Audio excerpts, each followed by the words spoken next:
आज हम देखते हैं कि कोविड-19 के महामारी के कारण पूरी दुनिया की अर्थव्यवस्था लगातार गिर रही है। एक शब्द लगातार आ रहा है कि अर्थव्यवस्थाओं में बहुत नुकसान हुआ है।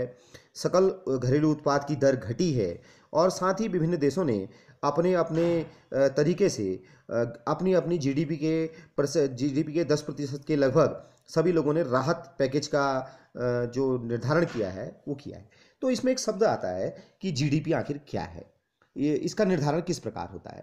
तो ये बहुत सारा बड़ा प्रश्न हमारे मन में उठता है। आज हम इसी विषय पर चर्चा करेंगे। पहला प्रश्न आता है कि जीडीपी क्या है? जीडीपी को सबसे पहले अमेरिका के एक अर्थशास्त्री साइमन ने 1935 से 44 के दौरान इस्तेमाल किया था।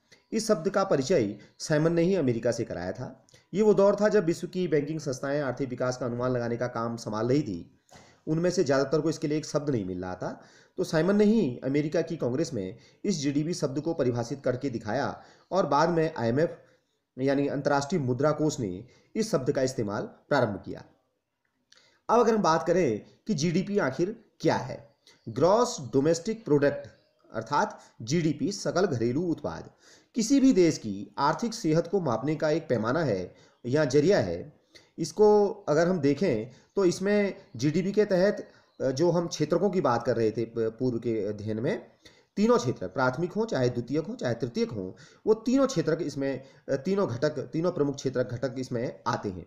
इन क्षेत्रों में उत्पादन के बढ़ने या घटने के औसत के आधार पर जीडीपी दर तय होती है।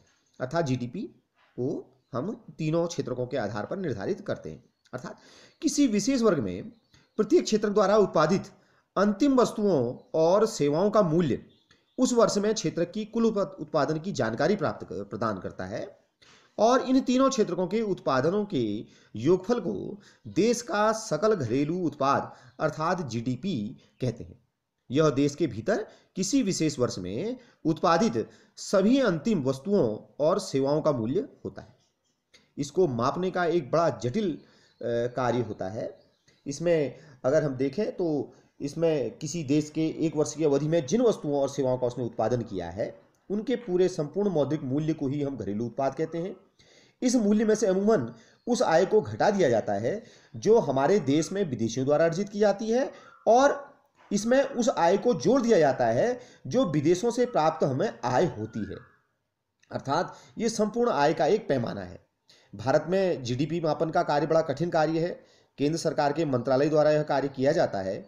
राज्यों और केंद्र शासित क्षेत्रों के विभिन्न सरकारी विभागों की सहायता से वस्तुओं और सेवाओं की कुल संख्या और उनके मूल्य से संबंधित सूचनाएं एकत्र की जाती हैं, तब जाकर जीडीपी का अनुमान लगाया जाता है।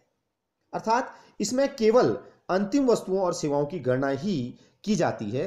अगर हम देखें, जैसे उदाहरण के लिए अगर हम देखें अंतिम की गणना क्यों करते हैं, जिसके लिए अगर देखें अंतिम वस्तु के अगर हम देखें किसी बिस्कुट को अगर हम देखें कि बिस्कुट के पैकेट को अगर हम देखें, किसी एक किसान ने अगर आटा मिल को 8 रुपये किलोग्राम की दर से गेहूं बेचा, गेहूं की पिसाई हुई, बिस्कुट कंपनी को आटा 10 रुपये प्रति किलोग्राम की दर से बेचा गया। बिस्कुट कंपनी आटे के साथ उसमें चीनी और तेल जैसी चीज़ों का इस्तेमाल करेगी। बिस्कुट के 4 पैकेट बनाती है। वो बाजार में उपभोक्ताओं को 60 रुपये यानी 15 रुपये प्रति पैकेट के हिसाब से बेचती है। यह बिस्कुट अंतिम उत्पाद है जो उपभोक्ताओं तक पहुँचता है। अगर हम इसमें गेहूं, आटा, इसमें मध्यवर्ती वस्तुएं हैं। मध्यवर्ती वस्तुएं अंतिम वस्तुओं और सेवाओं के निर्माण में इस्तेमाल की जाती हैं। इनमें उन चीज़ों का मूल्य पहले से ही शामिल है। बिस्कुट जो अंतिम मूल्य 60 रुपये से पहले, इसमें अगर आटे का मूल्य भी शामिल है। इसी प्रकार इसमें विभिन्न प्रकार की वस्तुओं की कीमतें शामिल हैं। गेहूं और आटे के मूल्य की अलग अलग गणना करेंगे तो ये उचित नहीं है, क्योंकि तब अगर ऐसा होगा तो एक ही वस्तु के मूल्य की गणना कई बार हो जाएगी। पहले गेहूं के रूप में हो जाएगी, फिर आटे के रूप में, अंततः बिस्कुट के रूप में हो जाएगी। तो इसलिए हम केवल इसमें अंतिम वस्तुओं और सेवाओं की ही गणना करते हैं। इस प्रकार हम देखते हैं कुल उत्पादन और रोजगार की दृष्टि से इसमें तीनों क्षेत्रों का योगदान होता है। विगत लंबे भारत के अगर क्षेत्र में देखें तो भारत में जीडीपी को दो तरह से प्रस्तुत किया जाता है।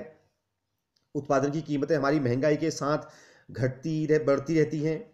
तो इसके लिए दो प्रकार के हम लोग हमारे भारत में जीडीपी का अनुमान, जीडीपी को दो तरह से प्रस्तुत करते हैं। पहला पैमाना होता है कांस्टेंट प्राइस, अर्थात एक आधार वर्ष यानी बेस ईयर तय किया जाता है। उस दौरान कीमतों को आधार बनाकर उत्पादन की कीमत और तुलनात्मक वृद्धि तय की जाती है। यही कांस्टेंट प्राइस है। ताकि ये ऐसा इसलिए किया जाता है ताकि जीडीपी की दर को महंगाई से अलग रखकर सही ढंग से मापा जा सके। और दूसरा तरीका होता है करंट प्राइस यानी वर्तमान प्राइस।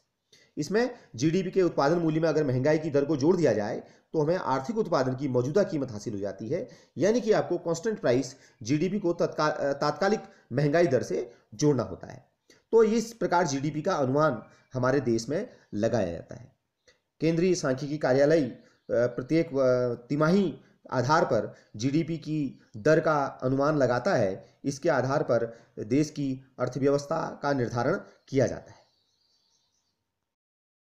सकल घरेलू उत्पाद के क्षेत्र में अगर हम देखें कि भारत के परिप्रेक्ष्य में देखें तो किस क्षेत्र का सबसे बड़ा योगदान है, इसमें अगर देखें तो सेवा क्षेत्र जो तृतीय क्षेत्र के रूप में जाना जाता है उसका सबसे अधिक योगदान है, जो लगभग 53% से अधिक है पूर्व वर्षों में।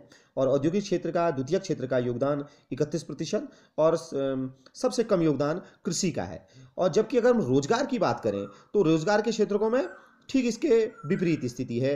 प्राथमिक क्षेत्रक ही भारत के जो कृषि क्षेत्र है उसमें 53% जनसंख्या कृषि कार्यों में सकल घरेलू उत्पाद में अगर देखें तो पांचवा स्थान है। लगभग भारत का सकल घरेलू उत्पाद 2,59,000 अरब रुपए इसकी मूल्य आंका गया है। विश्व की पांचवी अर्थव्यवस्था के तौर पर पांचवें स्थान पर हमारा स्थान आता है, जो समय के साथ साथ लगातार घट बढ़ रहा है।